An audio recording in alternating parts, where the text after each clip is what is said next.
अस्सलामु अलैकुम वरहमतुल्लाह। महतरम मेरे प्यारे साथियों, आज आप हजरात के सामने हकीकी मुमीन कौन है सुनिए। हजरत मौलाना जर्जिस अंसारी साहिब का एक बहुत ही खूबसूरत बयान, दिल छू जाने वाले बयान है। सामिईन कराम जरूर सुनिए और हमारे इस चैनल को सब्सक्राइब कीजिए ताकि नए नए बयानात आपको सुनने को मिले। में जब हलाल लुक़मा जाता था तो हमारी बीवियों के पेट से मुहद्दिस, वली, कामिल, आलिम और फाजिल लोग पैदा हुआ करते थे, मुहद्दिस पैदा हुआ करते थे। और जब से हमने और हमारी औरतों ने माले हराम खाना शुरू किया, जहां से भी माल आए और हड़प लो, ये खाना शुरू किया।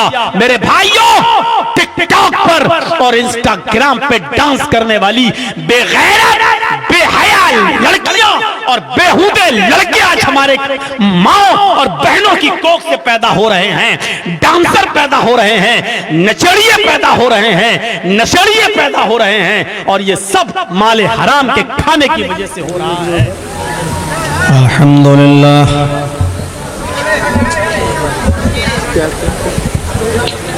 होटल का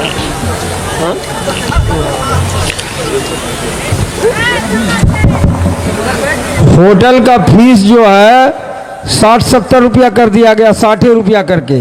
इसलिए जिनको भूख लगी है जल्दी जाके खा लीजिए, होटल बंद हो जाएगा। ये खाना खाना भी ईदगाह घेराबंदी का चंदा है, नहीं तो जो मीट बच जाएगा वो क्या करेगा, बेकार हो जाएगा।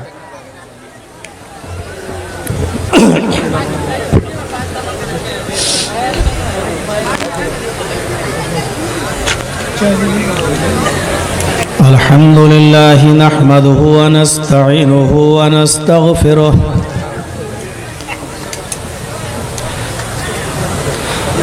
व नऊज़ु बिल्लाहि मिन शुरूरि अनफुसिना व मिन सय्यिआति अअमालिना।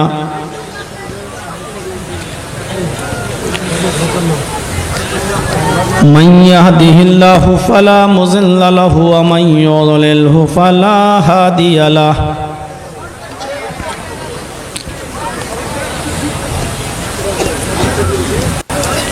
व अशहदु अल्ला इलाहा इल्लल्लाहु वहदहु ला शरीक लहु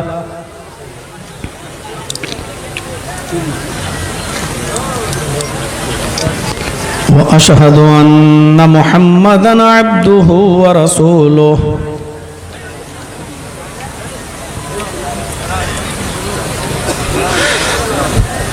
अम्मा बाद,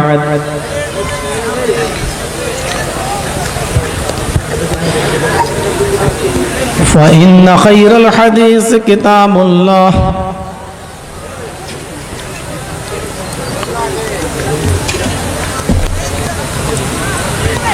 व खैरल हदी हदी मुहम्मदिन सल्लल्लाहु अलैहि वसल्लम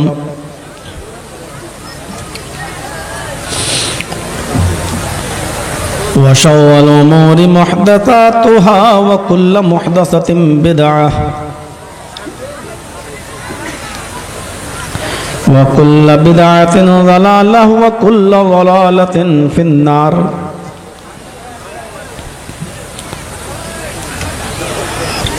अऊज़ु बिल्लाहि मिनश शैतानिर रजीम।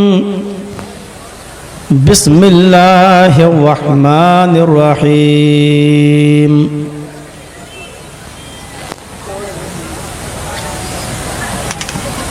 इन्नमल मुअमिनूना अल्लज़ीना इज़ा ज़ुकिरल्लाहु वजिलत क़ुलूबुहुम व इज़ा तुलियत अलैहिम आयातुहु ज़ादतहुम ईमाना व अला रब्बिहिम यतवक्कलून।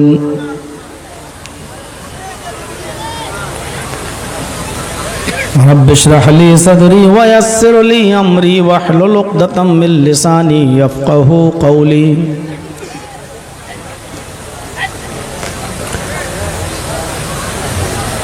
स्टेज पर तशरीफ़ फरमा मुअज़्ज़ज़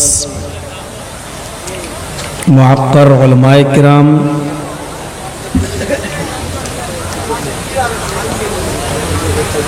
जलसा कमेटी के ज़िम्मेदारान, अराकीन व मेंबरान, जरकहा और उसके इर्द गिर्द से तशरीफ़ लाए हुए मुअज़्ज़ज़ सामईन हज़रात और पर्दा नशीन इस्लामी ख़वातीन माँ और बहनों और नौजवानों और अज़ीज़ बच्चों,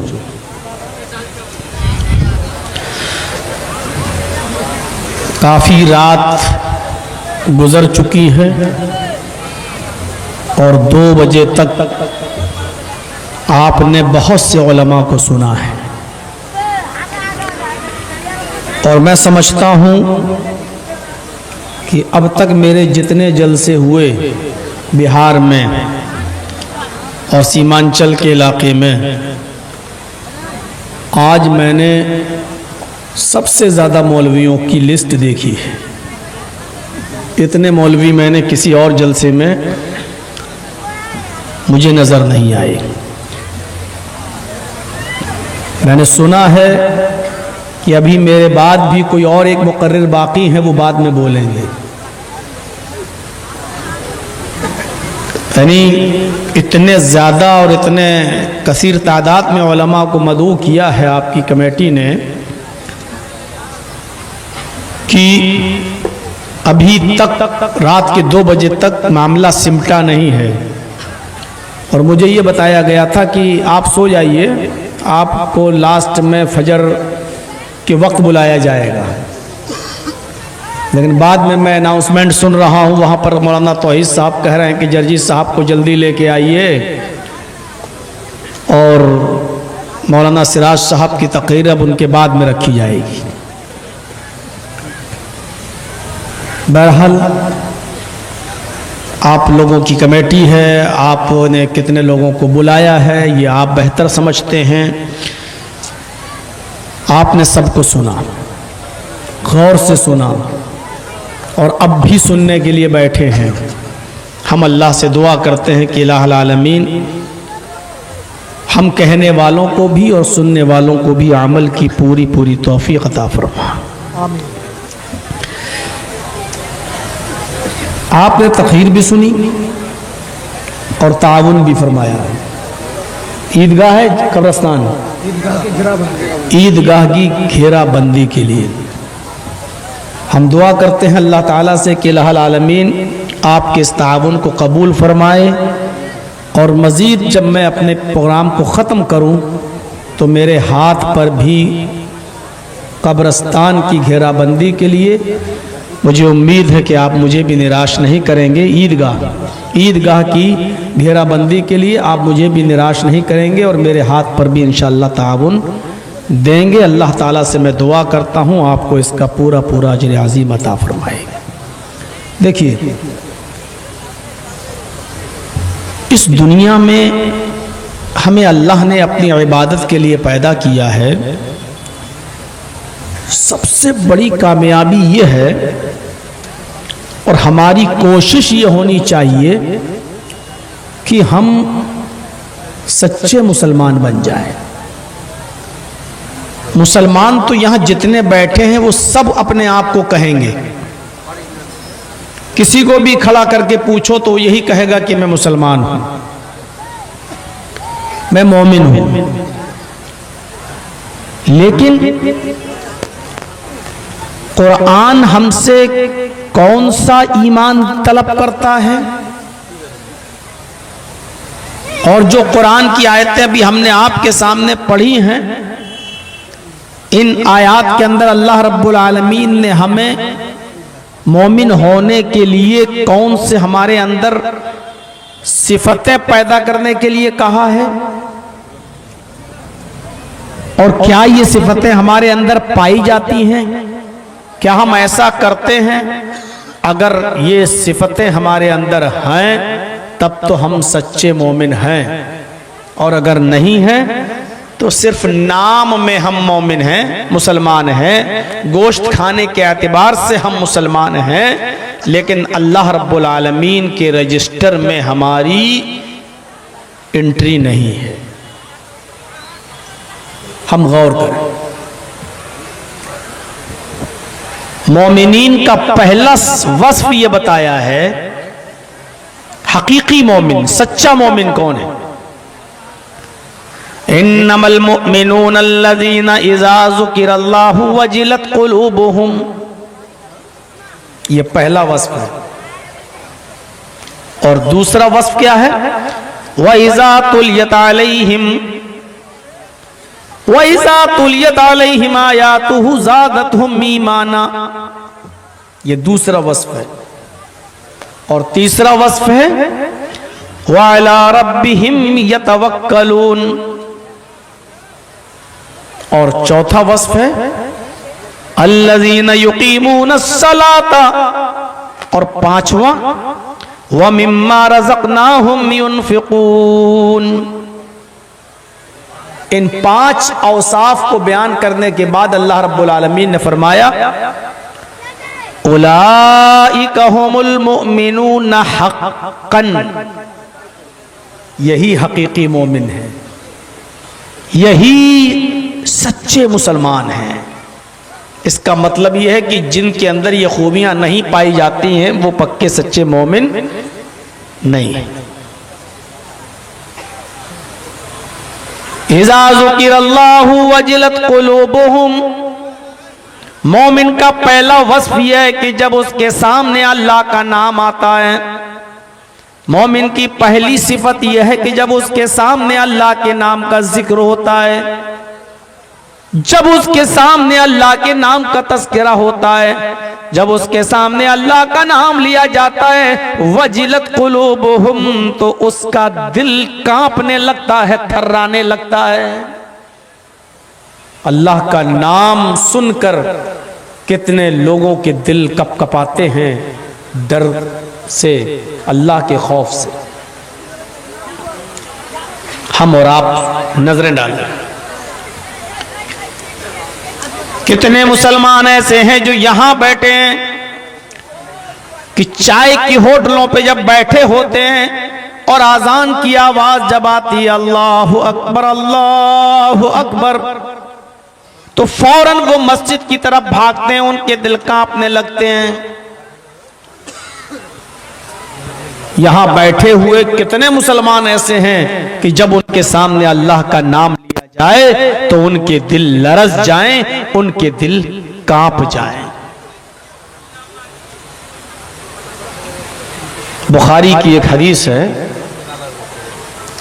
अल्लाह के नबी सल्लल्लाहु अलैहि वसल्लम ने पुराने जमाने का एक वाकया बयान किया है बनी इसराइल का, कि बनी इसराइल में एक शख्स था जिसको अपनी चचेरी बहन से इश्क हो गया था। अपनी कजिन से, सिस्टर, चचेरी बहन से उसको इश्क था, एक तरफा। बहन को नहीं मालूम था, लेकिन ये उसका आशिक हो चुका था और बहुत कोशिश किया अपनी चचेरी बहन के साथ ताल्लुकात कायम करने के लिए, लेकिन अपनी चचा की जिंदगी में उसको मौका नहीं मिला। उसके चचा का इंतकाल हो गया और लड़की के घर पर फिक्र फाका के हालात पैदा हो गए, गरीबी आ गई, फाके होने लगे, भुखमरी की नौबत आ गई। उसने सोचा कि मेरा भाई, चचेरा भाई पैसों वाला है, अमीर है, दौलतमंद है, वो मेरी इस गरीबी में जरूर मेरे काम आएगा। चले जरा अपने भाई से कुछ मदद मांगे, ताउन लें। रिश्ता था ही। ये चचेरी बहन अपने चचेरे भाई के पास जाती है और कहती है, यब्नाम, आए मेरे चचा के बेटे, तुम तो जानते हो कि मेरे बाप के इंतकाल के बाद मेरे ऊपर कितनी आफतें आई, कितनी परेशानियां आई, कितनी मुश्किलों का सामना हमें करना पड़ा, और आज ये हालत है कि हम और हमारे घर वाले, छोटे छोटे भाई बहन सब भूख से बिलबिला रहे हैं, तड़प रहे हैं। फाके की नौबत आ गई। अगर थोड़ा बहुत ताउन तुम कर दो, कुछ मदद कर दो, तो अल्लाह के यहां तुम्हें उसका इनाम मिलेगा। इस चचेरे भाई ने मौका बेहतर समझा और अपने दिल की बात कह दी। कहा, आए मेरी चचा की बेटी, मैं तुम्हारा आशिक हूं, मैं तुम्हें बहुत पसंद करता हूं, लेकिन अपने चचा की जिंदगी में मैं तुम तक नहीं पहुंच सका। आज तुम मजबूर भी हो और मैं इस कदर ताकत भी रखता हूं कि मैं तुम्हारी मदद भी करूं, लेकिन जो काम मैं अपने चचा की जिंदगी में न कर सका वो काम मैं अब करना चाहता हूं। अगर आज रात मेरे पास आने का वादा करो तो मैं तुम्हारी कुछ मदद करूं। ये कोई कहानियों की किताब का वाकया नहीं है, ये बुखारी की हदीस का वाकया है। इमाम बुखारी इसको दर्ज कर रहे हैं। उस लड़की ने थोड़ा सोचा और सोचने के बाद उसकी नजर अपने छोटे छोटे भाइयों पर, बहनों पर पड़ी, उनकी भूख पर गई। सोचने लगी कि अगर आज की रात मैं इसके साथ सो जाती हूं और ये मेरे जिस्म से खेल कर मेरी मदद कर लेता है तो मेरे छोटे छोटे भाई बहनों का पेट पल जाएगा। उनके पेट की आग को बुझाने के लिए यह हामी भर लेती है कि ठीक है, मैं वादा करती हूं कि रात में मैं तुम्हारे पास आ जाऊंगी। नबी अकरम ने फरमाया कि उसके बाद उस आदमी ने, उस लड़के ने उसकी मदद की और वो कुछ दिरहम लेकर, कुछ अशरफियां लेकर वो घर चली जाती है, अपने छोटे छोटे बहन भाइयों को खिलाती है, पिलाती है, घर में जो बीमार था उसका इलाज करवाती है। और जब देखती है कि रात में सब सो गए तो अपने वादे के मुताबिक अपने चचेरे भाई के पास चली आती है। इसने दरवाजे को दस्तक दी, वो इंतजार में बैठा था। आगे बढ़कर उसने दरवाजा खोला। जैसे ही उसने आगे बढ़ के दरवाजा खोला, इस लड़की का हाथ पकड़कर उसको अंदर लाया, लेकिन देखता है ये कांप रही है, ये थर्रा रही है, ये लरज रही है।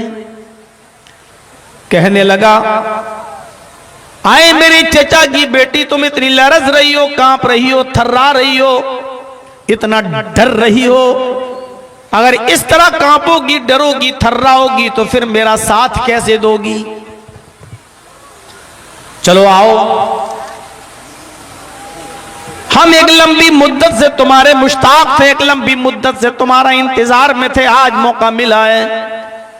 जैसे उस लड़की का हाथ पकड़कर अपनी तरफ खींचता है, उस लड़की ने इसके हाथ को हटाते हुए कहा, इत्तक़िल्लाह यब्नाम। ये है बुखारी के अल्फाज, इत्तक़िल्लाह यब्नाम, ऐ मेरे चचा के बेटे, अल्लाह से डर जा। जो चीज मैं अभी आपके सामने बताना चाह रहा हूं, मोमिन कौन होता है? जितने बैठे हैं सब मुसलमान हैं, सब मोमिन है माशाअल्लाह। इस वाकई की रोशनी में अपने गरीबानों के बटन खोलकर और गरीबानों में झांकना, क्या हम मोमिन लग रहे हैं? यब्नाम, आए मेरे चचा के बेटे, अल्लाह से डर जा, मेरी उस सील को मत तोड़ जिसको अल्लाह ने तेरे लिए हराम करार दिया है। मैं किसी और की अमानत हूं, मेरा तेरे साथ निकाह नहीं हुआ है, तू उस मोहर को मत तोड़ जो मेरे लिए और तेरे लिए जायज नहीं। अल्लाह से डर जा। आज तू पहला मर्द है जो मुझे टिकटिकी बांध कर अपनी आंखों से देख रहा है, वरना मेरे खूबसूरत और हसीनो जमील चेहरे को आसमान की निगाहों ने भी नहीं देखा। डर जा अल्लाह से। जहन्नम के फरिश्ते हमारे इंतजार में होंगे, कब्र के फरिश्ते हमारे इंतजार में होंगे। अरे मेरे चचा के बेटे, अल्लाह से डर। दिल से जो आह निकलती है वो असर रखती है, पर नहीं ताकते परवाज मगर रखती है। उसने दिल की गहराइयों से ये जुमले कहे थे कि अल्लाह से डर जा। ये अल्लाह से डरने वाला तीर उसके भाई के सीने में ऐसा चुभा कि वो जख्मी हो गया और अल्लाह से डरने लगा, कांपने लगा, थर्राने लगा और कहने लगा, आए मेरी चचा की बेटी, तू तो एक काम पर इतना डर रही है, हालांकि वो काम तूने किया भी नहीं, अभी तूने वो गलत काम किया भी नहीं, फिर भी इतना डर रही है। मेरी तो सारी जिंदगी गुनाहों में गुजर गई, मेरा क्या होगा? जा, मैंने तुझे नजरअंदाज कर दिया। आए मेरी चचेरी बहन, तूने आज तक कोई गुनाह नहीं किया है, मैं तुझे किसी गुनाह में नहीं डालना चाहता। जा, मैंने तुझे छोड़ दिया और जो रकम तुझे दी थी, जो तेरी मदद की थी, ताउन किया था मैंने तेरा, वो मैं माफ कर रहा हूं, तू मुझे मत लौटाना, वो कर्ज नहीं है, जा।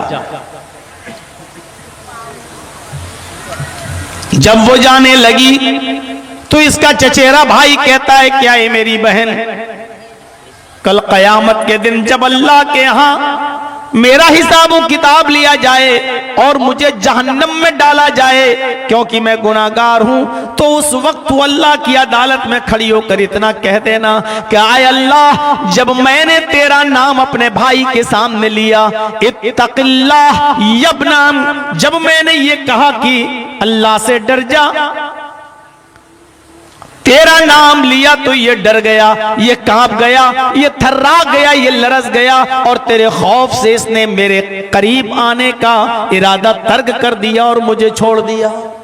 शायद तेरी गवाही की वजह से अल्लाह मुझे माफ कर दे और मुझे जहन्नम से नजात दे दे। मेरे भाइयों, इस वाक़े की रोशनी में हम जरा अपने गरीबानों में झांक कर देखें।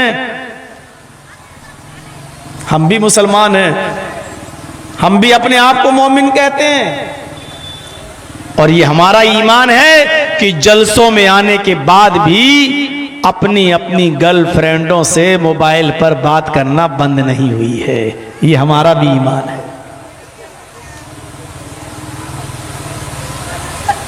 मिलने के वादे पूरे हो रहे हैं, मुलाकातों के ठिकानों पर पहुंचकर मुलाकातें भी हो रही हैं। एक तरफ हमारा ये ईमान है। एक मोबाइल वालों को मना किया था, फिर क्यों लगाए हुए भाई तुम लोग? चलो अब लगा लिया है तो अब लगा रहने दो, लेकिन अब नीचे रखो। जब मना किया था तो मान जाना चाहिए था ना। चलो तुम भी इसको साइड में कर लो, तुम्हारा वाला। एक हमारा ईमान देखिए, इन्नमल मोमिनून अल्लज़ीना इज़ा ज़ुकिरल्लाहु वजिलत क़ुलूबुहुम, ये पहली सिफत बताई जा रही है कि मोमिन तो वो हैं कि जब उनके सामने अल्लाह का नाम लिया जाता है तो उनके दिल कांप जाते हैं, उनके दिल थर्रा जाते हैं। अल्लाह का नाम जैसे ही आए हम लरज जाएं, कांप जाएं, थर्रा जाएं। एक गज़वे से लौट रहे हैं अल्लाह के नबी जनाबी मोहम्मद रसूलुल्लाह सल्लल्लाहु अलैहि वसल्लम। सहाबा ने कहा, अल्लाह के नबी हम थके हुए हैं और इस जंगल में, इस सहरा में साएदार दरख्त हैं, क्या हम इन दरख्तों के साए में थोड़ा आराम कर लें? सब थके हुए थे, जंग से लौट रहे थे। आपने कहा अच्छा ठीक है, जाओ थोड़ी देर आराम कर लो और हम भी किसी दरख्त के साए में आराम कर लेते हैं। यह वाकया भी बुखारी के अंदर है। सहाबा ने एक एक दरख्त पकड़ लिया, कोई इस दरख्त के साए में, कोई उस दरख्त के साए में, कोई उस दरख्त के साए में। अल्लाह के नबी सल्लल्लाहु अलैहि वसल्लम भी एक पेड़ के नीचे, एक दरख्त के एक पेड़ के साए में लेट जाते हैं और अपनी तलवार उसी पेड़ पर लटका देते हैं। सारे सहाबा थके हुए थे, सो जाते हैं। उस सहरा से, उस जंगल से एक बदवी आता है, एक देहाती गुजरता है, एक काफिर। उसकी नजर तलवार पर पड़ती है। देखा उस तलवार के नीचे मुहम्मदुर रसूलुल्लाह लेटे हुए हैं। चलो आज तलवार भी उसकी, गर्दन भी उसकी, आज कत्ल कर देते हैं। न रहेगा बांस, न बजेगी बांसुरी, आज किस्सा खत्म कर देते हैं। 100 ऊंट हमें इनाम में मिलेंगे। वो उस दरख्त के ऊपर चढ़ता है, तलवार खींच लेता है और तलवार लेकर ऊपर से नीचे कूद जाता है। उसके पैरों की आहट की आवाज से मुहम्मदुर रसूलुल्लाह की आंख खुल जाती है। आप संभल कर बैठ जाते हैं। उसको अपनी तरफ आगे बढ़ता हुआ देखते हैं तो आप खड़े हो जाते हैं। जर्जी साहब अगर देख लें तलवार या पिस्टल या बंदूक तो भी भागेंगे और चीखेंगे बचाओ बचाओ, देखो कोई है मेरा दुश्मन, कोई मार रहा। अल्लाह के नबी न तो चीखते हैं न भाग रहे हैं, उसी जगह पर खड़े हो जाते हैं। आप चाहते तो आवाज दे सकते थे सहाबी उठो, अरे देखो कोई मुझे कत्ल करने आ रहा है। आप ना चीखते हैं ना चिल्लाते हैं, खड़े हो जाते हैं और वो बिल्कुल अल्लाह के रसूल के पास आ जाता है और आने के बाद अपनी तलवार तान कर कहता है मैं यमनउका मिन्नी या मोहम्मद, मैं यमनउका मिन्नी या मोहम्मद। आए मोहम्मद बताओ तुम्हें आज मेरे हाथ से कौन बचाएगा। जुमला देखिए उसका, काफिर था, आज तुम्हें मेरे हाथ से कौन बचाएगा। नबी अकरम सल्लल्लाहु अलैहि वसल्लम मुस्कुराते हुए जवाब देते हैं अल्लाह।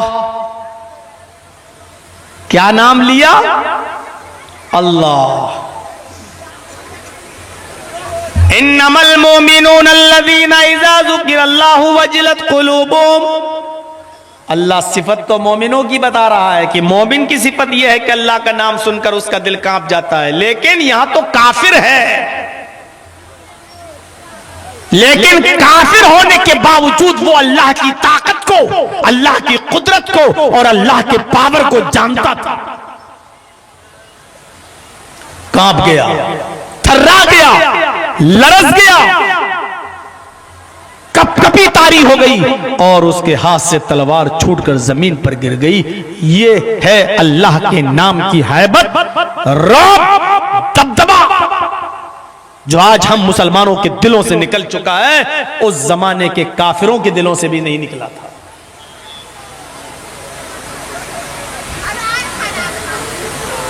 भाई इनको औरतें बहुत चीख रही हैं, चिल्ला रही हैं, कोई रजाकार लोग जाएं भाई। हाँ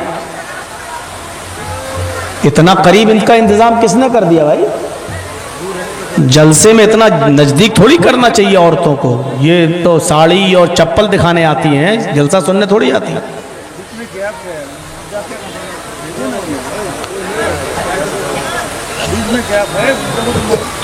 तो मेरे साथियों, आज भी कितने मुसलमान हैं जो अल्लाह की कुदरत और पावर को नहीं समझते, और जो अल्लाह की कुदरत और पावर को समझता वो मस्जिदें छोड़कर किसी दरगाह पे जाएगा बेटा बेटी मांगने, हाजत रवाई और मुश्किल कुशाई का सवाल करने। नहीं, वही जाएगा जो अल्लाह की कुदरत को और अल्लाह की ताकत को कम समझता हो।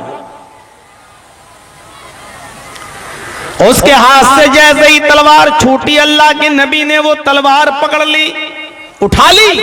अब उससे पूछा, तू बता कि तुझे मेरे हाथ से कौन बचाएगा? अब तू बता कि तुझे मेरे हाथ से कौन बचाएगा? उसने कहा, कोई नहीं, आपके हाथ में तलवार है, आप ही छोड़ सकते हैं मुझे। उसका ईमान तो अल्लाह पर था नहीं। इस खून के प्यासे को जो जान लेने आया, आपने माफ कर दिया। मेरे भाइयों, मुझे वाकई से सिर्फ इतना बताना मकसद है कि अल्लाह का नाम सुनकर उस जमाने के काफिर भी कांप जाया करते थे, थर्राने लगते थे। आज हम मुसलमान होकर अजान की आवाजें सुनकर मस्जिद की तरफ नहीं जा सकते हैं। फजर में अजान की आवाज सुनकर हम नींद में फिर सो जाएंगे। अजान की आवाज मेरे कानों में पड़ी, हम उठे, लेकिन नींद का गलबा फिर तारी हो जाता है और फिर सो जाते हैं। इसलिए फजर की अजान में ये लफ्ज ज्यादती के साथ बोला जाता है, अस्सलातु खैरुम मिनन नौम। आए नींद में मदहोश, आए नींद गफलत की नींद में सोने वाले, इस नींद से बेहतर नमाज है। अपनी नींद की कुर्बानी देकर, अपने नरम गरम बिस्तर की कुर्बानी देकर, अपने कंबल की कुर्बानी देकर, अपने लिहाज की कुर्बानी देकर आ मस्जिद की तरफ आ जा। अस्सलातु खैरुम मिनन नौम, इसलिए कि तेरे बिस्तर से बेहतर, तेरे लिहाज से बेहतर, तेरी नींद से बेहतर नमाज है। अल्लाह के पावर को और अल्लाह की कुदरत को समझो। अगर हम अल्लाह का नाम सुनकर लरसते नहीं हैं, कांपते नहीं हैं, थर्राते नहीं हैं, तो हम नाम के मुसलमान हैं, असली मुसलमान नहीं है। उलाइका हुमुल मुमिनून हक्का, हकीकी मोमिन नहीं है। आइए दूसरी सिफत बताता हूं। बेटा एक बार बैठ जाओ, क्यों बार बार शोर कर रहे हो? अब उठोगे तो हम सब ये मोबाइल हटा देंगे। अब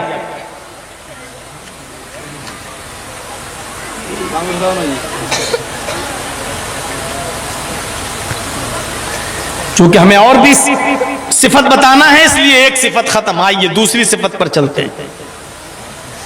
इन्नमल मोमिनून अल्लज़ीना इज़ा ज़ुकिरल्लाहु वजिलत कुलूबुहुम, पहली हो गई। व इज़ा तुलियत अलैहिम आयातुहु ज़ादतहुम ईमाना। और मोमिन का दूसरा वस्फ यह कि जब उसके सामने अल्लाह की आयतों की तिलावत होती है, कुरान पढ़ा जाता है, कुरान की तिलावत होती है, कुरान पढ़ा जाता है, ज़ादतहुम ईमाना, तो उनके ईमान में ज़्यादती हो जाती है, उनके ईमान में इजाफा हो जाता है। अब जो लोग नमाज पढ़ रहे हैं और पीछे इमाम साहब अगर लंबी सूरत पढ़े और ये इमाम साहब जल्दी पढ़ाए नमाज, तो इसका मतलब यह है कि वो पक्का सच्चा मोमिन नहीं है। वरना कुरान की तिलावत जिसके सामने हो, उसके अंदर तो ईमान की ज्यादती हो जानी चाहिए, ईमान में इजाफा होना चाहिए। और ये आदमी ये सोच रहा है कि इमाम साहब यदि छोटी सी सूरत पढ़ाते तो अच्छा होता।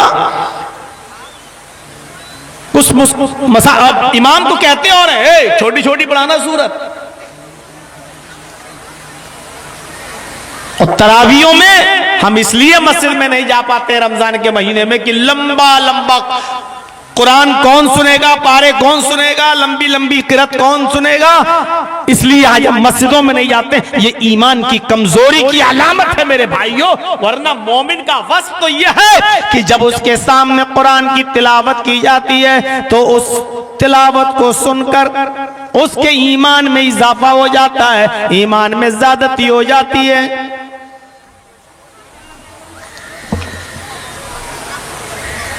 फुज़ैल इब्ने अयाज बहुत बड़े डाकू, चोर नहीं, चोर तो वो होता है जो चुपके से माल चोरी करे, और डकैत वो होता है जो दिन दहाड़े लोगों के माल को लूटे।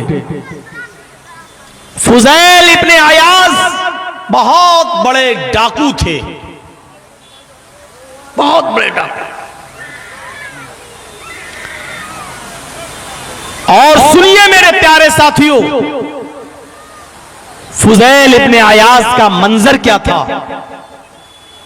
कि लोग डरते थे कहीं फुज़ैल हमें लूट न ले। एक दिन पता चलता है कि किसी अमीर आदमी के घर में बहुत माल है। चोरी के इरादे से जाते हैं, नकब लगाते हैं, ताला तोड़ते हैं, ऊपरी मंजिल पे पहुंच जाते हैं, सोना चुराते हैं, चांदी चुराते हैं, सारे जेवरात चुराने के बाद माहिर थे, एक्सपर्ट थे चोरी में। कीमती सामान चुराने के बाद वापस आ रहे हैं। ऊपर से सामान चोरी करने के बाद जब लौटते हुए नीचे वाली मंजिल में आए तो क्या देखते हैं कि नीचे मंजिल में कोई साहब हैं जो तहज्जुद की नमाज पढ़ने के बाद कुरान की तिलावत कर रहे हैं। और कुरान की तिलावत करते करते वो कुरान की आयत पर पहुंच जाते हैं, अलम यानिल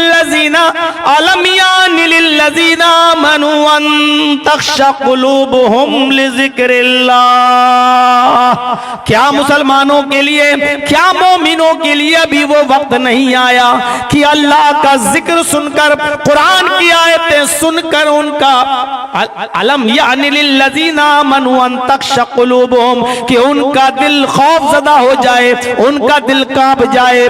क्या अभी मोमिनों के लिए वो वक्त नहीं आया कि अल्लाह का जिक्र यानी तिलावत कुरान सुनकर, कुरान के अल्फाज सुनकर वो कांप जाएं, वो थर्रा जाएं, वो लरज जाएं। जैसी कुरान की ये अल्फाज फुज़ैल इब्ने अयाज के कानों में पड़ते हैं, इनके कानों में जैसे ही ये अल्फाज जाते हैं ये वहीं से चीखते हैं, नहीं नहीं वो वक्त आ गया है। कुरान सुनने के बाद दिल लरज जाए, कांप जाए।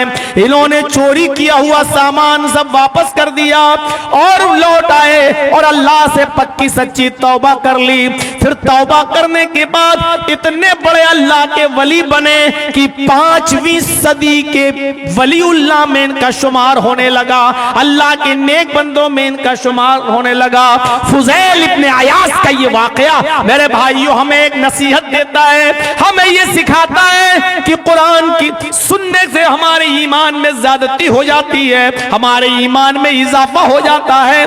वही थे हजरत उमर फारूक रज़ी अल्लाह ताला अन्हु, तो हजरत उमर ही तो थे। अल्लाह के नबी की गर्दन उड़ाने के इरादे से निकलते हैं, चलो आज किस्सा ही खत्म कर देते हैं, नबी को मार ही देते हैं। रास्ते में एक साहब मिलते हैं, उन्होंने हजरत उमर को देखा कि बहुत गुस्से में है, तलवार हाथ में है। तलवार देखकर वो समझ गए कि मामला कुछ गर्म है। पूछा, आए खत्ताब के बेटे, आए उमर कहां जा रहे हो? जवाब दिया, तुम्हारे नबी को कत्ल करने जा रहा हूं, न रहेगा बांस न बजेगी बांसुरी, बस पानी बहुत चढ़ चुका है, बहुत लोगों को तुम्हारा नबी मुसलमान कर चुका है, अब कोई मुसलमान नहीं होगा, आज तुम्हारे नबी का खात्मा कर देता हूं, कत्ल ही कर देता हूं। उनकी जबान से ये निकल गया, मेरे नबी की फिक्र बाद में करना, पहले अपने घर जाकर खबर लो, तुम्हारी बहन फातिमा और तुम्हारे बहनोई सईद भी मुसलमान हो चुके हैं, ईमान ला चुके हैं। इन्होंने कहा कि अगर ये बात गलत निकली तो तेरी गर्दन उड़ा दूंगा। ये कहते हुए अल्लाह के रसूल को तो छोड़ा, अपनी बहन और बहनोई के घर चले गए। दरवाजे को दस्तक दी, वहां कुरान पढ़ा जा रहा था, पढ़ाने वाला पढ़ा रहा था, उसकी आवाज उमर के कानों में दरवाजे के बाहर गई। दरवाजे को दस्तक दी तो बहन ने दरवाजा खोला, पूछा कौन? कहा उमर। जैसे ही उमर का नाम सुना, बहन और बहनोई दोनों ने कुरान बंद कर दिया, छिपा दिया, और जो इन दोनों को कुरान पढ़ा रहा था, सिखा रहा था, वो जल्दी से चारपाई के नीचे घुस गया। उमर कहीं नजर हमारे ऊपर न पड़ जाए, कहीं हमको कत्ल न करें। फिर बहन आगे बढ़ी, उन्होंने दरवाजा खोला तो वो अपने पूछने लगे, अभी क्या पढ़ रहे थे? उन्होंने कहा कुछ नहीं, कुछ नहीं, बस मारना शुरू कर दिया अपने बहनोई को। इतना मारा कि वो लहू लुहान हो गए। बहन अपने शौहर को बचाने के लिए जब आगे बढ़ी, नहीं तुम मेरे शौहर को कैसे मार सकते हो, कैसे पीट सकते हो, तो अपनी बहन को भी पीटा, इतना पीटा कि वो भी लहूलुहान हो गई। और आखिर में बहन ने कहा कि उमर तू मेरी बोटी बोटी कर दे, टुकड़े टुकड़े कर दे, काट डाल, फिर भी मुझे कटना गवारा है, मर जाना गवारा है, लेकिन इस्लाम छोड़ना गवारा नहीं। हाँ सुन, मैं कुरान पढ़ रहा था, मैं कुरान पढ़ रही थी, ये सच है।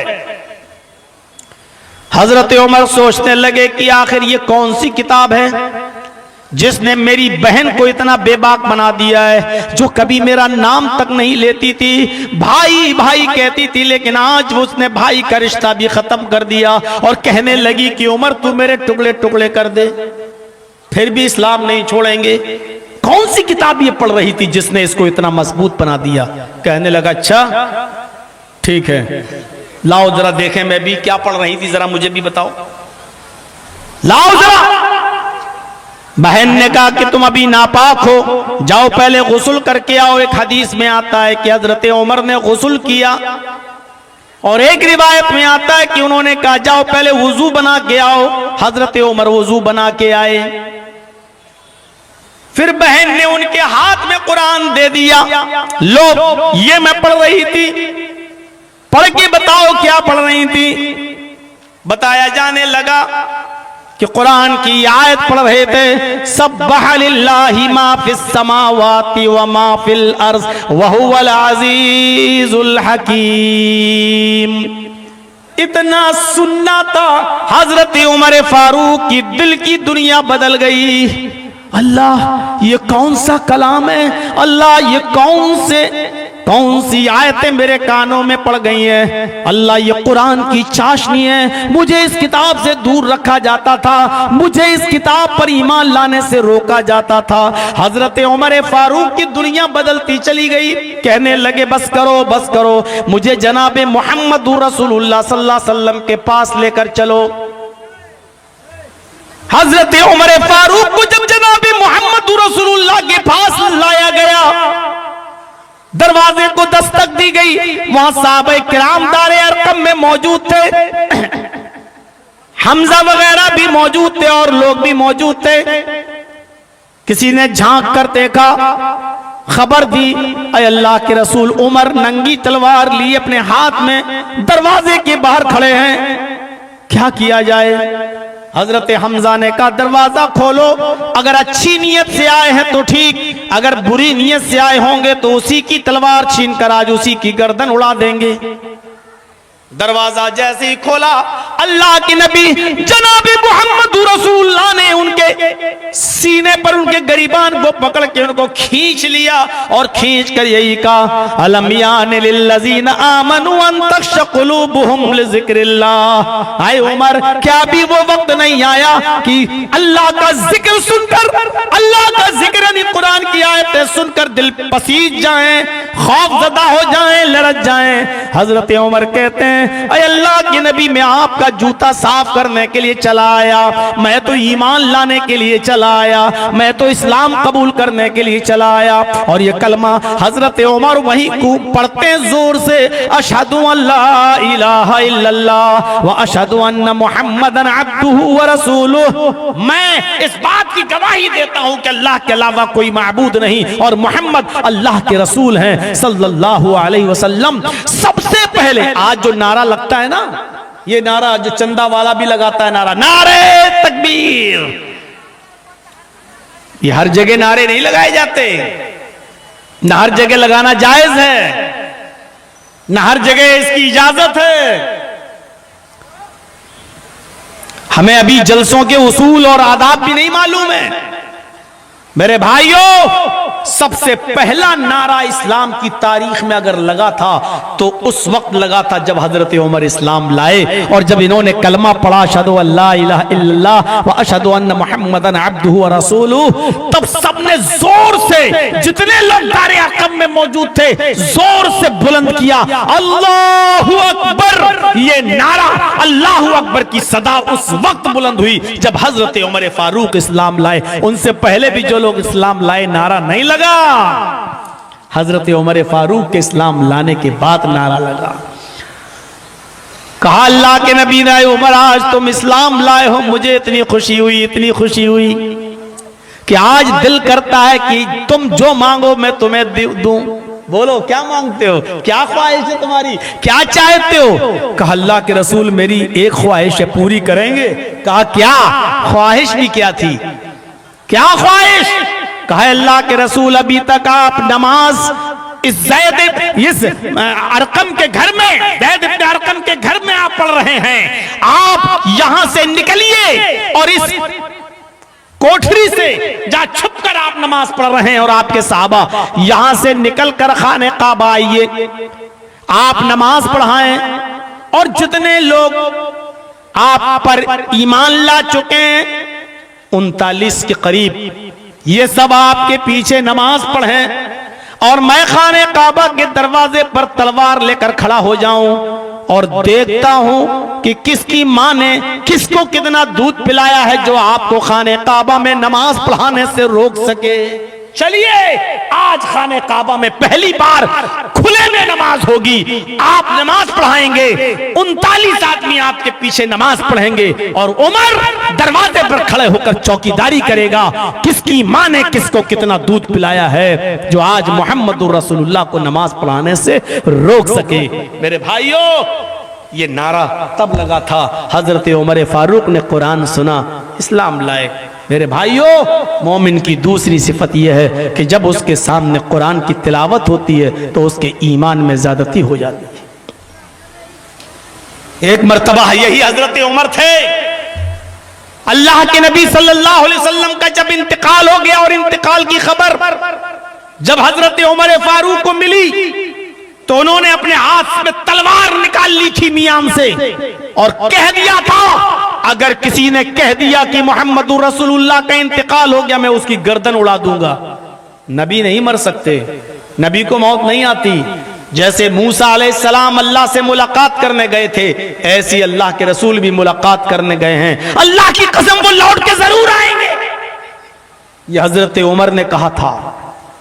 हजरत अबू बकर सिद्दीक को पता चला, उनको मालूम था कि हजरत उमर गलत कह रहे हैं, उनको मालूम था कि हजरत उमर गलत कह रहे हैं, इसलिए हजरत उमर फारूक रज़ियल्लाहु ताला अन्हु की तलवार छीनी, उमर होश में आओ। और फिर हजरत अबू बकर सिद्दीक ने जो खुतबा दिया उस खुतबे के अल्फाज सुनिए, क्या कहा, वमा मुहम्मदुन इल्ला रसूल कद खलत मिन क़ब्लिहि रुसुल अफ़ा इम्माता व क़ुतिला इनक़लबतुम अला आक़ाबिकुम। मेरे भाइयों, कुरान की यह आयत पढ़ने से पहले हजरत अबू बकर सिद्दीक ने हजरत उमर से क्या कहा, उमर होश में आओ, होश में। मा मिनकुम याबुदुल्लाह फ़इन्नल्लाह हय्युन ला यमूत। तुम में से जो अल्लाह की इबादत करता था वो सुन ले कि अल्लाह जिंदा है, वो कभी नहीं मरेगा। मा काना मिनकुम याबुदु मुहम्मदन फ़इन्न मुहम्मदन क़द मात। और जो मोहम्मद की इबादत करता था, जुमले सुनिए, जो मोहम्मद की इबादत करता था वो सुन ले कि मोहम्मदुर रसूलुल्लाह क़द मात, इंतकाल फरमा गए, इस दुनिया से चले गए। और जो अल्लाह की इबादत करता था वो सुन ले कि अल्लाह जिंदा है, वो कभी नहीं मरेगा। हजरत अबू बकर ने ये जुमला क्यों कहा था कि जो अल्लाह की इबादत करता था वो समझ ले कि अल्लाह जिंदा है, इसलिए कि जो जिंदा रहना जिसका वस्फ हो, जिसको कभी मौत ना आए, वही इबादत के लायक है। और ये वस्फ सिर्फ अल्लाह का है, उसको मौत नहीं आती है, इसलिए इबादत भी सिर्फ अल्लाह की होगी। और जो मोहम्मद की इबादत करता था, यानी जो मोहम्मद को जिंदा मानता है, तो ये जिंदा रहना तो अल्लाह की सिफत है, ये किसी इंसान की सिफत नहीं हो सकती है। इसलिए जो मोहम्मद की इबादत करता था, इसका मतलब यह है कि वो अल्लाह की तरह मोहम्मद को भी जिंदा मानता है सल्लल्लाहु अलैहि वसल्लम। तो वो सुन ले फ़इन्न मुहम्मदन क़द मात, कि मोहम्मद रसूलुल्लाह का इंतकाल हो चुका है। उसके बाद कहा कि आए उमर, क्या कुरान नहीं पढ़ा?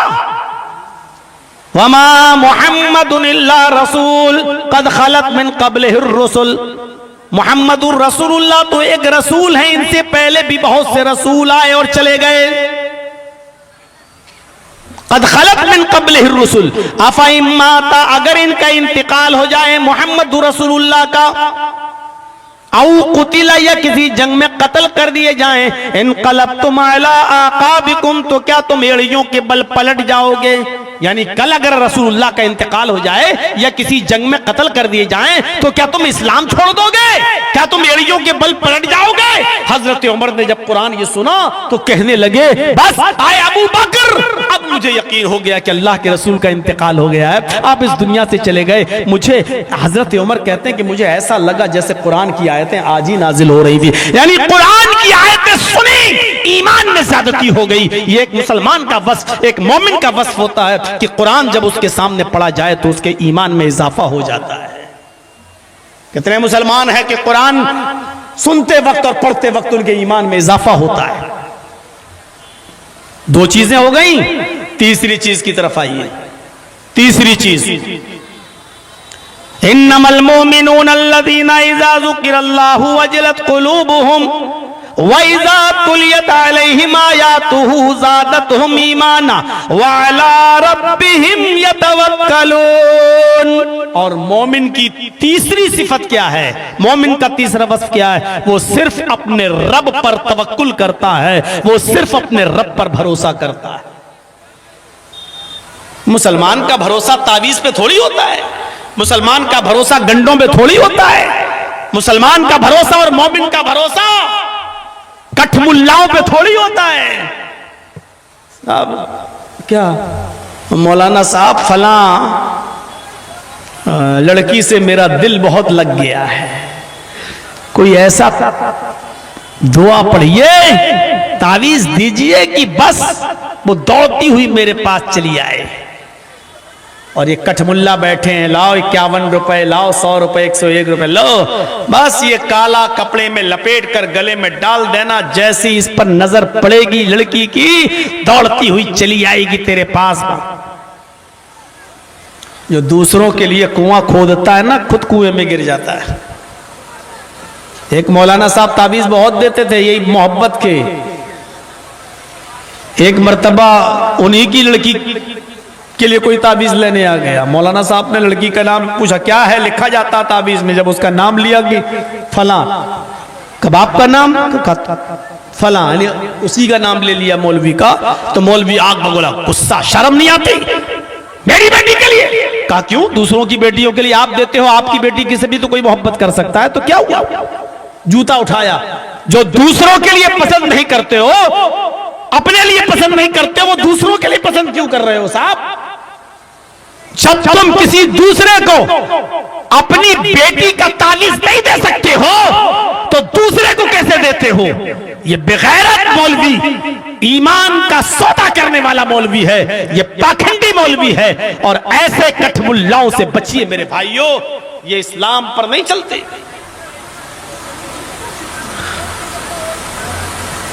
मौलवी भी तो इंसान होता है, उसका भी तो दिल किसी लड़की पे आ सकता है। और जैसे एक बार हुआ भी था, आ गया किसी लड़की पे मौलाना का दिल, 55-60 साल का यह अधेड़ मौलवी 16, 17, 18 साल की लड़की से प्यार कर बैठा। अब दिल कह तो पाया नहीं उससे, कुछ पढ़ाने जाता था ट्यूशन, अब कुछ कह तो पाया नहीं, तो पढ़ने वाली, खाने वाली किसी चीज पर कुछ दुआ हुआ पढ़ के लाया। कहा बेटी तुम बहुत खूबसूरत हो, तुम इसको खा लेना, तुम्हारे ऊपर नजर नहीं लगेगी। कमीना बेटी भी कह रहा उसको। उसने कहा ठीक है मौलाना साहब, हम बाद में खा लेंगे। उसने रख दिया कहीं, इत्तेफाक से हवा चली और वो खाने की चीज जमीन पे गिर गई। सुबह उठकर उसकी अम्मा ने जब झाड़ू लगाई तो वो खाने वाली चीज कूड़े के साथ बाहर चली गई, उसको खा गई ये कुतिया। जब उसको कोई कुतिया खा गई तो कुतिया हो गई मौलाना साहब की आशिक। अब जहां मौलाना साहब जा रहे हैं वही कुतिया जा रही है। अब मौलाना साहब नमाज पढ़ाने जा रहे हैं, कुतिया भी वही जा रहे हैं। मौलाना कहते ये क्या गजब हो गया, वो पैजामा पकड़ के लटक रही कर रही। मौलाना समझ गए कि मामला कुछ गड़बड़ है, कुछ जो चीज खिलाना किसी और को चाहिए कमबख्त खाइए गई है। तो दूसरों के लिए कुआं खोदता है, वो खुद उस कुएं में गिरता है।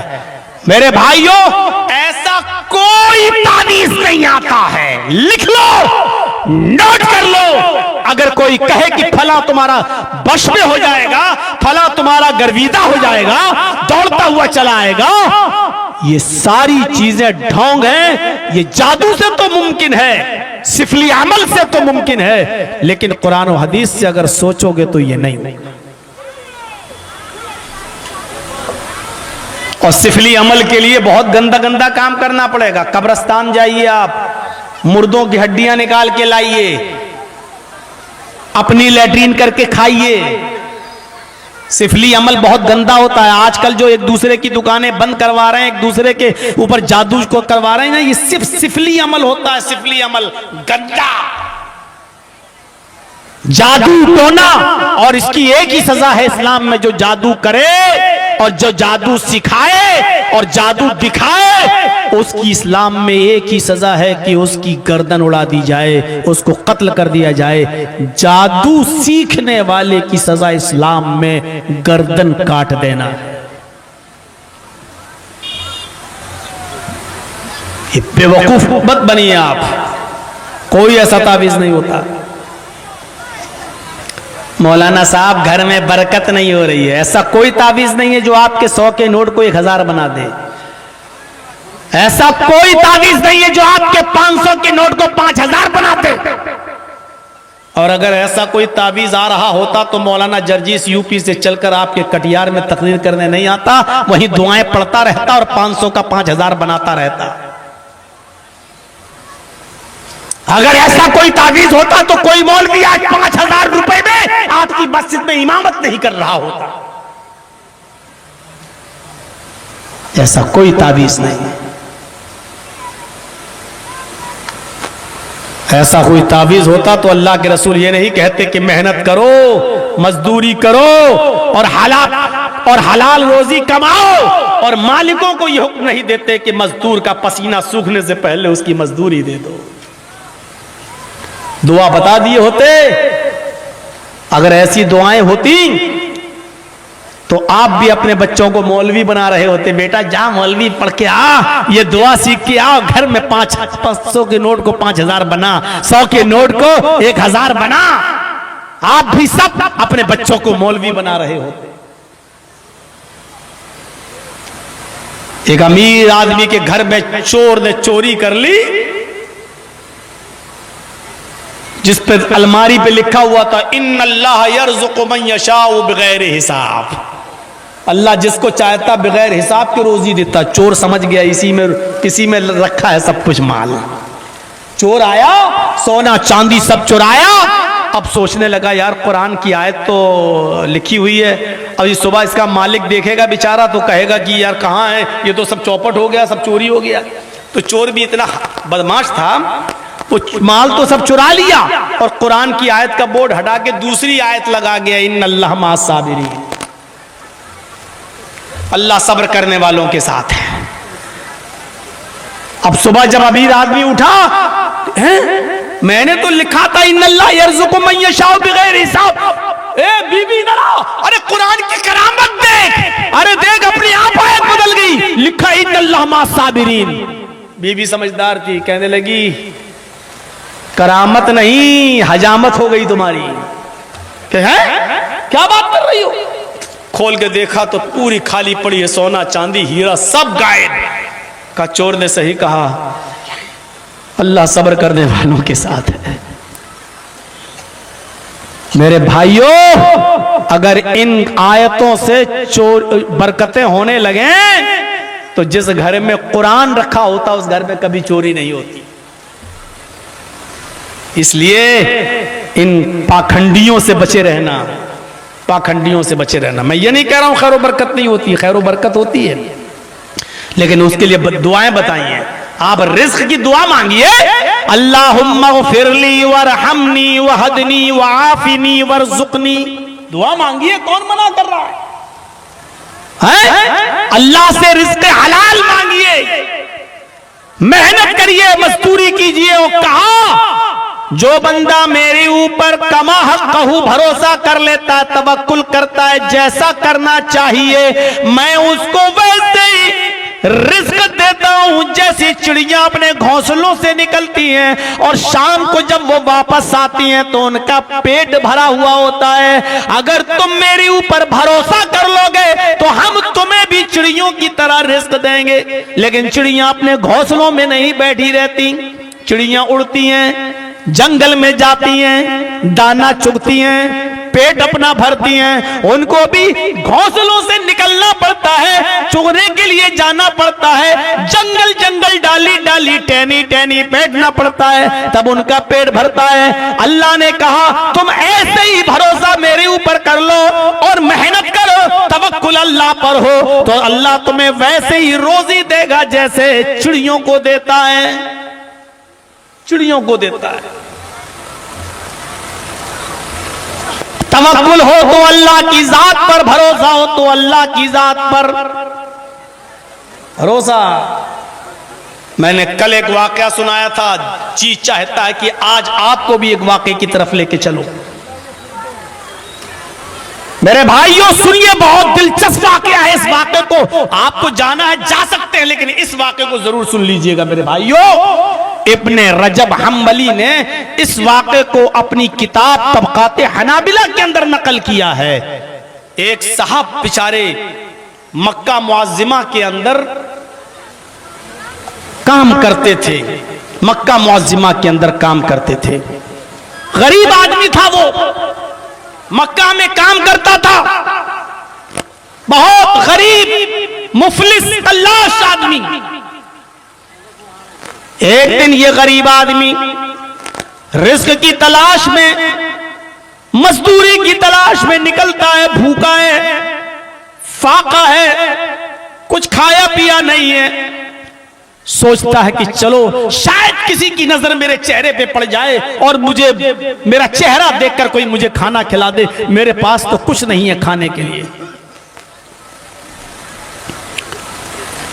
ये शख्स निकलता है अपने घर से, और मेरे साथियों सुनिएगा, बड़ा दिलचस्प वाकया मैं सुना रहा हूं आपको। ये शख्स जब अपने घर से निकलता है, भूखा है, प्यासा है बेचारा, रोजी की तलाश में निकलता है, रास्ते में इसको एक रेशम की थैली मिलती है, रेशम की थैली, और उसमें रेशम की डोरी से गांठ लगी हुई है, यानी उसका मुंह रेशम ही की डोरी से बंधा हुआ है। इसने उस थैली को उठाया और रेशम की डोरी को खोलकर जब देखा तो उस थैली के अंदर बेशकीमत, बहुत महंगा मोतियों का एक हार उसको नजर आया। उसने थैली उठाई और लेकर अपने घर चला आया, और घर लाकर सोचने लगा पता नहीं किस अल्लाह के बंदे की ये थैली होगी, बेचारे की गिर गई है, चलो अगर कोई मिलेगा तो उसको दे देंगे, और नहीं हुआ तो ये मेरी हो जाएगी। अब मेरे बुरे दिन खत्म हो जाएंगे, अच्छे दिन मेरे शुरू हो जाएंगे। मोतियों का ये हार हम बेचकर हमारी गुर्बत दूर हो जाएगी, काफी महंगा ये सोचता है, और उस मोतियों के हार को उसी रेशम की थैली में, उसी रेशम के धागे से बांधकर फिर चल देता है। चलें कुछ मेहनत करें, मजदूरी करें, शायद कुछ हमें रिस्क मिल जाए, रोजी मिल जाए, एक दो रोटी में खा लूं। ये फिर निकलता है और खाने काबा की तरफ जाता है। नमाज का टाइम है, ये नमाज पढ़कर निकलता है। क्या देखता है कि एक बुजुर्ग अपने हाथ में 500 अशरफियां लिए हुए हैं, खाने काबा के बाहर 500 अशरफियां लिए हुए हैं, और ऐलान कर रहे हैं कि ये 500 अशरफियां मैं उस आदमी को दूंगा जो मेरी रेशम की थैली वापस कर देगा, जो मेरी रेशम की थैली वापस कर देगा। इस आदमी ने सोचा, इस लड़के ने, नौजवान ने, कि ये थैली इसी बुजुर्ग की है, चलता हूं इसके पास। ये गया, कहने लगा कि बाबा आपकी थैली कैसी थी? उन्होंने जो अलामत बताई इसने कहा चलिए मेरे घर पर आइए, दिखाता हूं, अगर आपकी हो तो आप ले लीजिएगा। और रास्ते पर ये सोचता हुआ आया कि चलो मोतियों का हार जिसका है उसको पहुंच जाएगा, मुझे ज्यादा मेहनत तो नहीं करना पड़ी ढूंढने में उसके मालिक को, मुझे खुद ही उसका मालिक मिल गया और बदले में बेचारा 500 अशरफी दे देगा, तो कम से कम उससे कुछ दिन तो हमारे घर का गुजर बसर चल जाएगा, हमारा खाना पीना हो जाएगा, हमारे हालात तो कुछ तो बेहतर हो जाएंगे। 500 अशरफियां ही सही, लेकिन चलो कम से कम कुछ तो मिल जाएगा। ये उसको अपने घर लाया, थैली वैली दिखाई तो वो बाबा पहचान गया, वो बुजुर्ग पहचान गया, कहने लगा बेटा ये थैली मेरी है, इसमें इतने इतने मोती हैं, मोतियों का हार है, अगर यकीन नहीं आता तो निकाल लो। उसने निकाला, कहा मोतियां गिन लो। उसने मोती गिने तो उतने ही थे जितने उस बुजुर्ग ने बताए। इसने हार वापस कर दिया, रेशम की थैली वैसी उसको वापस कर दी और वादे के मुताबिक उस बुजुर्ग ने 500 अशरफियां इसको जब दी तो इस नौजवान ने कहा बुजुर्ग से, बाबा जब ये अमानत तुम्हारी थी और मैंने तुम तक पहुंचा दी है, ये मेरा फर्ज था कि उसके मालिक तक उसकी अमानत को पहुंचाना, तो जब मैंने तुम्हारी अमानत तुम तक पहुंचा दी तो ये 500 अशरफियां मुझे क्यों दे रहे हैं? मैंने आपका कोई काम तो नहीं किया, आपकी कोई मेहनत तो नहीं की, ये तो मेरा फर्ज था उसके मालिक को ढूंढना और वो मालिक बगैर मेहनत के मुझे मिल गया। आप अपनी अमानत लेकर जाइए, मुझे 500 अशरफियां नहीं चाहिए। उस बुजुर्ग ने बहुत दिया, लेकिन इसने कहा कि बाबा मेरा जमीर गवारा नहीं करता बगैर कुछ किए हुए मैं 500 अशरफियां ले लूं, जब मैंने कोई काम ही नहीं किया तो क्यों लूं, मेरा दिल गवारा ही नहीं करता है। उसने बहुत इसरार किया, बेटा ले लो, मैं तो वैसे ही देता। कहा नहीं। अच्छा खुशी में ले लो। कहा नहीं, आप खुशी में और किसी को क्यों नहीं, मुझे क्यों दे रहे हैं? इसीलिए तो दे रहे हैं क्योंकि मैं आपकी अमानत वापस कर रहा हूं। मैं समझ रहा हूं ये आप मेरी उजरत दे रहे हैं, मेरी उजरत है ही नहीं, आपकी अमानत थी, मैंने आपको दे दी, अब आप इस अमानत को लेकर जाइए। मेरे पास पानी के सिवा कुछ नहीं है जो मैं आपको पिला सकूं, मेरे पास खाने की कोई चीज नहीं है, मैं खुद भूखा हूं, लेकिन ये अमानत लेकर आप जाइए। चलो बेटा हम तुम्हें बाहर खाना खिला देते हैं। नहीं, आप इसी खुशी में तो खाना खिलाएंगे क्योंकि मैंने आपकी अमानत आपको वापस कर दी। अगर आपने मुझे खाना खिलाया तो वो भी मेरी मजदूरी माना जाएगा, वो तो हमने कोई काम ही नहीं किया तो मजदूरी कैसी? ले जाइए, मेरा दिल गवारा नहीं। चला गया बेचारा वो बुजुर्ग, इसने नहीं लिया 500 अशरफी। 4 साल, 5 साल, 6 साल, 8 साल, 10 साल ये मक्के में रहता है नौजवान। अब इसको अपने घर जाने की जरूरत पेश आती है और हमेशा हमेश के लिए मक्के को खैराबाद कह रहा है। अब चले, हम अपने घर चले, अपने गांव में चले, अपनी बस्ती में चले, वहां शादी आदि करके अपना घर बसाएं, अपने माँ बाप की खिदमत करें। ये नौजवान अपने घर की तरफ जा रहा है, समंदर का सफर है, कश्ती में बैठा हुआ है। सुनो मेरे नौजवानों, अल्लाह पर तवक्कुल, अल्लाह पर भरोसा करने का क्या इनाम मिलता है। मोमिन की सिफत है अल्लाह पर भरोसा करना। यह आदमी कश्ती में बैठ जाता है, समंदर का सफर है, बीचों बीच समंदर में जब इसकी कश्ती पहुंचती है एक हादसे का शिकार हो जाती है, कश्ती टूट जाती है, कश्ती टूट जाती है। उस कश्ती में जितने भी आदमी बैठे थे एक एक करके सारे आदमी डूब के मर जाते हैं।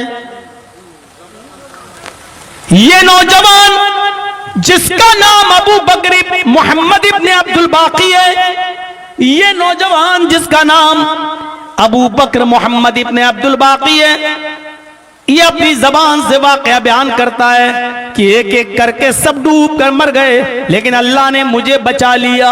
हुआ यूं कि जो कश्ती टूटी थी मैं उसके एक तख्ते पर बैठ गया, जो कश्ती टूटी एक तख्ते पर मैं बैठा रहा और समंदर की मौजें उस लकड़ी के तख्ते को हाँकती रही, खींचती रही, बहाती रही।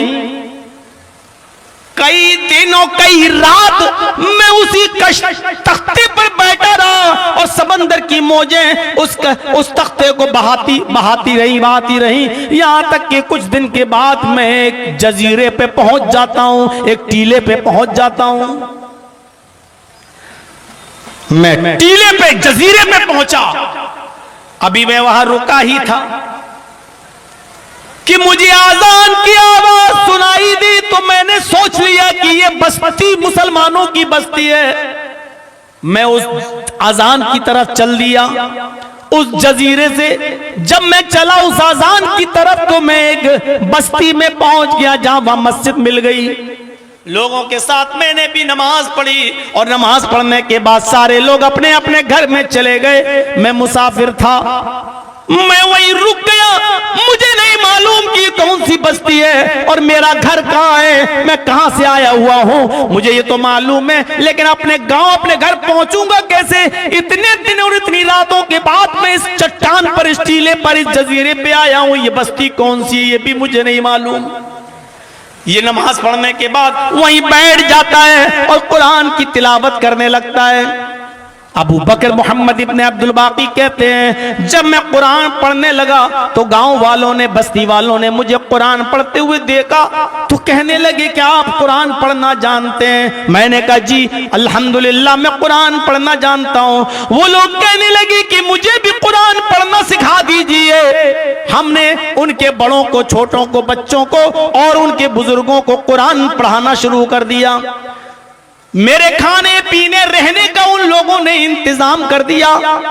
मुझे तोहफा देते थे, मुझे तहाइफ ला ला कर, गिफ्ट ला ला कर देते थे, खाने पीने का इंतजाम करते थे। 1 साल 6 महीने 1 साल तक उनको मैं पढ़ाता रहा। एक दिन उन्होंने मुझे लिखते हुए देखा तो कहने लगे कि आप लिखना भी जानते हैं? मैंने कहा अल्हम्दुलिल्लाह मैं खत्तात भी हूं, मुझे लिखना भी आता है, मैंने मक्के में लिखना भी सीखा है। उन लोगों ने गुजारिश की कि हमारे बच्चों को और हमें लिखना भी सिखा दें। हम उनको लिखना भी सिखाने लगे और कुरान पढ़ाने भी लगे। 1 डेढ़ 2 साल के बाद गांव वालों ने कहा, आया अबू बकर मोहम्मद इब्ने अब्दुल बाकी, तुम इतने साल से यहाँ 1 डेढ़ 2 साल से हमारे बस्ती में हो, तुम अपने इलाके में जाना चाहते हो लेकिन हम तुम्हें छोड़ना नहीं चाहते। तुम्हारी शादी नहीं हुई, मैं चाहता हूं कि इसी बस्ती में तुम्हारी शादी भी करा दूं और तुम यहीं रहने लगो, अपना घर बसा लो।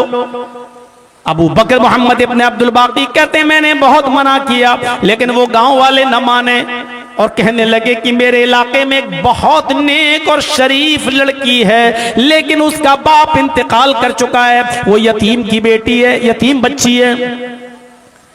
मैंने जब यतीम का नाम सुना तो मैंने कहा चलो एक यतीम लड़की का घर बस जाएगा, अगर उसका बाप नहीं है तो मुझे कोई एतराज नहीं है।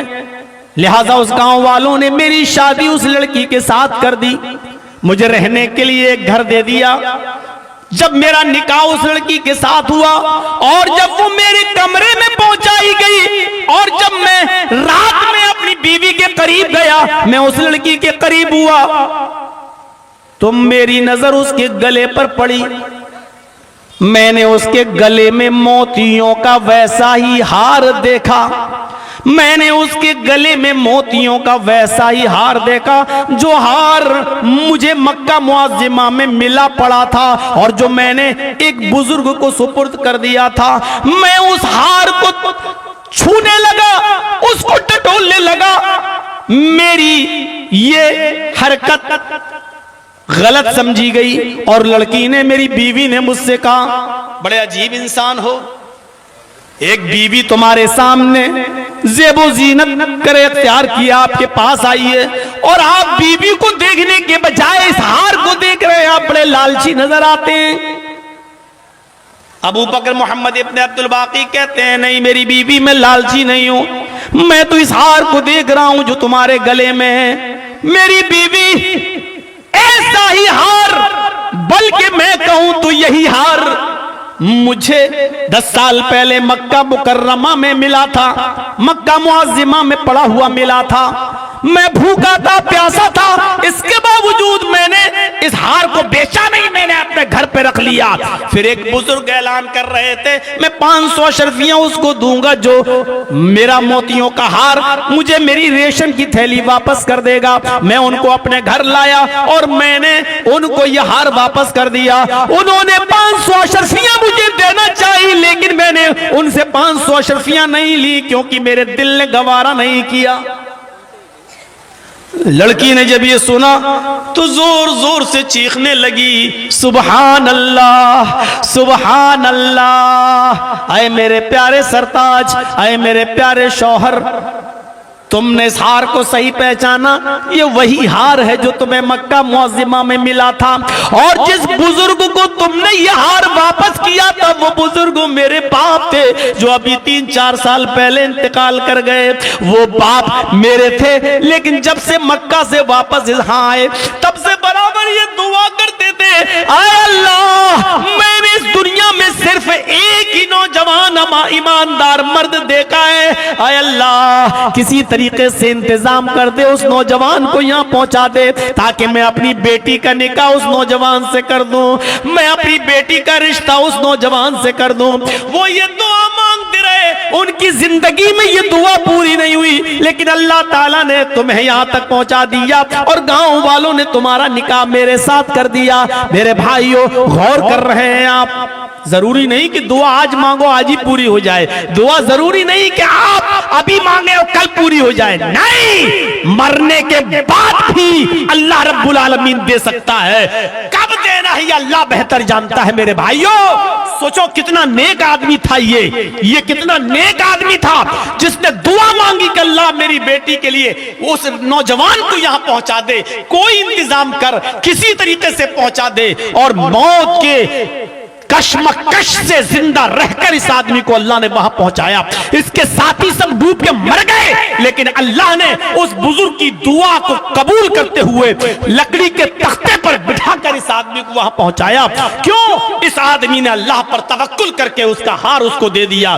भूखा था, प्यासा था, हमारी रोजी कहां से आएगी, रोटी कहां से आएगी, अल्लाह जाने, अल्लाह देगा, लेकिन हम बेईमानी नहीं कर सकते हैं, हम 500 अशरफी नहीं ले सकते हैं। और इस आदमी ने 500 अशरफी वाप नहीं ली। मेरे भाइयों, इस तवक्कुल का इनाम ये दिया कि अल्लाह ने इसको वो हार भी दे दिया, गांव में मकान भी दे दिया, मस्जिद का इमाम भी बना दिया, और इसको खूबसूरत हसीन और जमील बीवी भी मिल गई। मेरे प्यारे साथियों, ये होता है अल्लाह पर तवक्कुल और अल्लाह पर भरोसा करने का इनाम, ये होती है उसकी जज़ा। हमें भी अल्लाह की जात पर तवक्कुल करना चाहिए, अल्लाह की जात पर भरोसा करना चाहिए। व अला रब्बिहिम यतवक्कलून, मोमिनों की सिफत होती है, मोमिन का वस्फ यह है कि वो अपने रब पर ही तवक्कुल करता है, अपने रब पर भरोसा करता है।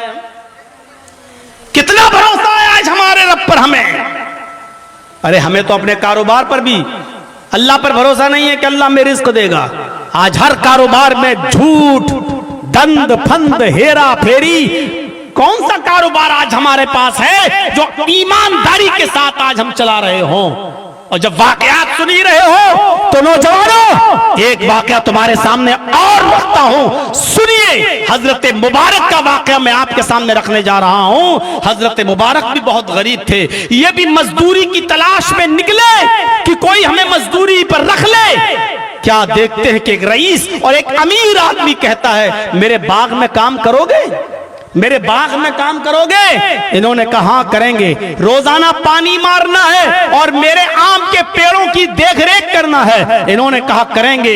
इसको रख लिया, हजरत मुबारक को जब रख लिया गया, मेरे प्यारे भाइयों, इस वाक़े को शाह अब्दुल अजीज मुहद्दिस दहलवी रहमतुल्लाह अलैह ने अपनी किताब बुस्तानुल मुहद्दिसीन के अंदर नकल किया है। यह बड़ी मशहूर किताब है, शाह अब्दुल अजीज मुहद्दिस दहलवी की बुस्तानुल मुहद्दिसीन। इस वाक़े को उन्होंने अपनी किताब के अंदर नकल किया है कि उनको नौकरी पर रख लिया गया और कहा गया, यही खाना बनाना, खुद बनाना और खाना, हम तुम्हें राशन दे देते हैं, आटा गेहूं चावल सब रख दिया गया, खाना बनाना और खाना, और इसी बाग में तुम रहना, हमारे बाग की देख रेख करना और सुबह उठकर पानी मारना। इनको ये दे दिया गया। 3 साल 4 साल 5 साल का अरसा गुजर गया बाग की देख रेख करते हुए। एक दिन वो अमीर और रईस आदमी कुछ दोस्तों को लेकर बाग में पहुंचा, कुछ दोस्तों को, अपने कुछ दोस्तों को लेकर बाग में पहुंचा और मुबारक से बोला, मुबारक जाओ जरा मीठे मीठे आम तोड़ के लाओ, हमारे मेहमान आए हैं, हमारे दोस्त आए हैं, इनको खिलाना है। हजरत मुबारक बेचारे गए और एक तरफ से आम तोड़कर लाए और रख दिया। जब उन्होंने आम खाना शुरू किया तो कोई आम कच्चा निकला, कोई आम पक्का निकला, कोई आम मीठा निकला, कोई आम खट्टा निकला, कोई आम कसीला निकला।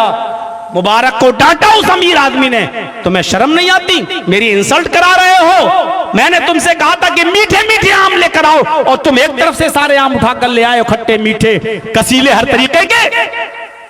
हजरत मुबारक ने जो जवाब दिया, नौजवानों सुनो, मुबारक जवाब देते हैं कि मेरे मालिक, मेरे आका, आपने मुझे मीठे मीठे आम लाने के लिए कहा, लेकिन मुझे क्या मालूम कि कौन सा आम मीठा है कौन सा खट्टा है, मुझे क्या पता, मैं एक तरफ से ले आया।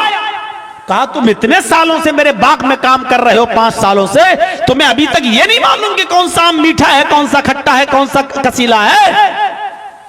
हजरत मुबारक ने जवाब दिया, मेरे आका, मेरे मालिक, मैं आपके आम के बाग की देख रेख करता हूं, मैंने आपके आम का कोई फल, आज तक बाग का कोई फल खाया नहीं है, मैंने एक भी आम चखा नहीं है। जब मैंने कोई आम खाया ही नहीं तो मुझे क्या मालूम कि कौन सा मीठा होगा कौन सा खट्टा होगा कौन सा कसेला।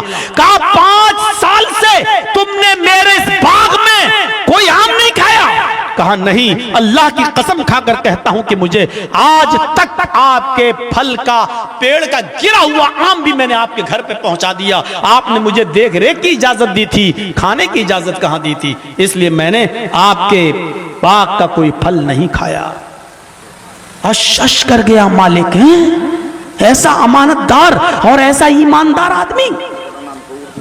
फौरन अपने घर गया और जब रात में अपनी बीवी के साथ वो मालदार आदमी सोया, कहने लगा, मेरी बीवी, मेरे पास एक खूबसूरत बेटी है, मैं उसका बाप हूं, मुझे एक ईमानदार लड़का मिल गया, मैं अपनी बेटी की शादी अपने बाग के नौकर के साथ, अपने गार्डन के मुलाजिम के साथ करूंगा, इसलिए कि उसने 5 साल से ऐसी अमानतदारी और ईमानदारी से काम किया है कि मेरे बाग का एक फल भी नहीं खाया है। ऐसा ईमानदार आदमी मुझे कहां मिलेगा?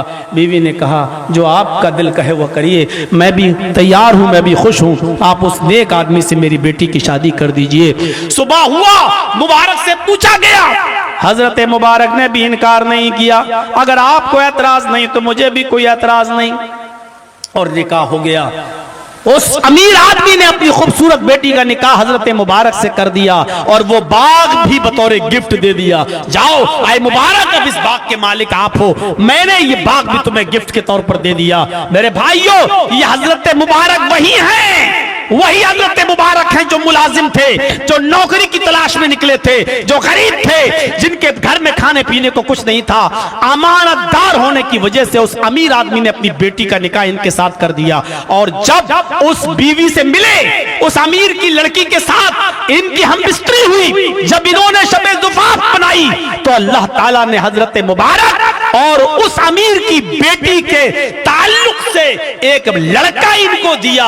उस लड़के का नाम रखा इन्होंने अब्दुल्ला।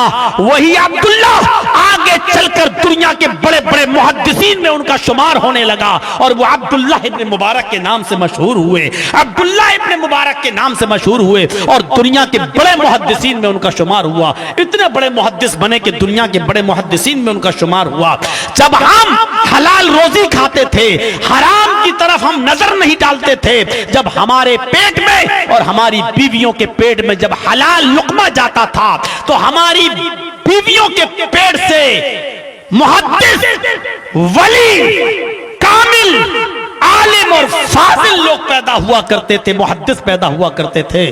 और जब से हमने और हमारी औरतों ने माले हराम खाना शुरू किया, जहां से भी माल आए और हड़प लो, ये खाना शुरू किया, मेरे भाइयों, टिकटॉक पर और इंस्टाग्राम पे डांस करने वाली बेगैरत बेहया लड़कियां और बेहुदे लड़के आज हमारे माँ और बहनों की कोख से पैदा हो रहे हैं। डांसर पैदा हो रहे हैं, नचड़िए पैदा हो रहे हैं, नशड़िए पैदा हो रहे हैं, और ये सब माले हराम के खाने की वजह से हो रहा है। अल्लाह से दुआ कीजिए मेरे भाइयों कि अल्लाह हमारी नस्ल को ऐसे नशड़ियों से और ऐसे खुराफातियों से महफूज फरमा दे और हमारे मुआशरे की हिफाजत फरमा।